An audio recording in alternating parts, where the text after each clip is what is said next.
నమస్తే, welcome to TV 999 news. ఇక వార్తల్లోని వివరాలు చూద్దాం.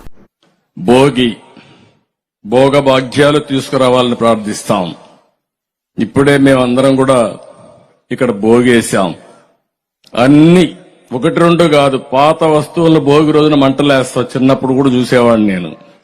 పనికిరాని వస్తువులు, మన ఇంట్లో అడ్డంగా ఉండే వస్తువులన్నీ భోగిలో వేసి కాల్చేసి, అవసరమైతే అందులో నీళ్లు పెట్టి అవి కూడా బాగా కాల్చి స్నానం కూడా చేసి ఉండే పాపాలన్నీ వదిలించుకొని మళ్ళా పుణ్యంతో ముందుకు పోవాలని ఆశతో ముందుకు పోతాం. అందుకే ఈ రోజు మీరు చూస్తే ఇక్కడ ప్రభుత్వ అసమర్థ విధ్వంస విధానాల వల్ల ప్రజల జీవితాలు ఎక్కిపోయినాయి. చీకటి జీవోలు, ప్రభుత్వ వ్యతిరేక విధానాలతో మీరంతా కూడా సర్వనాశనం అయిపోయాం. 5 సంవత్సరాలు, నేను 45 సంవత్సరాల రాజకీయాల్లో ఉన్నాను గాని నా జీవితంలో ఏ ముఖ్యమంత్రిని చూడలేదు. ఇది ఒక విధంగా చెప్పాలంటే చీకటి రోజులు. 5 సంవత్సరాలు ఈ అమరావతి దానికి ఒక ఉదాహరణ. మీరు బండి ఇబ్బందులు చూస్తే మాట్లాడతాను.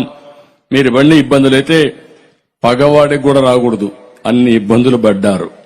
అడుగడుగునా అవమానం. రాష్ట్రానికి అండగా ఉంటామని 35,000 ఎకరాల భూమి మీరు రాజధానికి ఇచ్చారు. నేను కూడా మీకోసం ఒకటి ఆలోచించాను. ఇంత ఉదారంగా వచ్చిన మిమ్మల్ని రాజధాని నిర్మాణంలో భాగస్వాములు చేసి పేదరిక నిర్మూలన ఏ విధంగా చేయగలుగుతామో, ప్రజలతో కలిసి సంపద ఏ విధంగా సృష్టిస్తామో దానికి నాందిగా అమరావతి కేస్ స్టడీగా ప్రపంచంలోని మిగిలిపోయేట్టుగా మనం ప్రారంభించాం. అది జరుగుంటే అదే జరిగేది, కానీ అది జరగలేదు. అందుకే ఈ రోజు మీరు అందరూ చూస్తే అమరావతి ఏవైతే ఉన్నాయో మళ్లీ ఆ చీకటి జీవోలన్నీ తగలబెట్టాం. ఈ రోజు నేను పవన్ కళ్యాణ్ గారు మేమిద్దరం హామీ ఇస్తున్నాం, మన రాజధాని అమరావతి.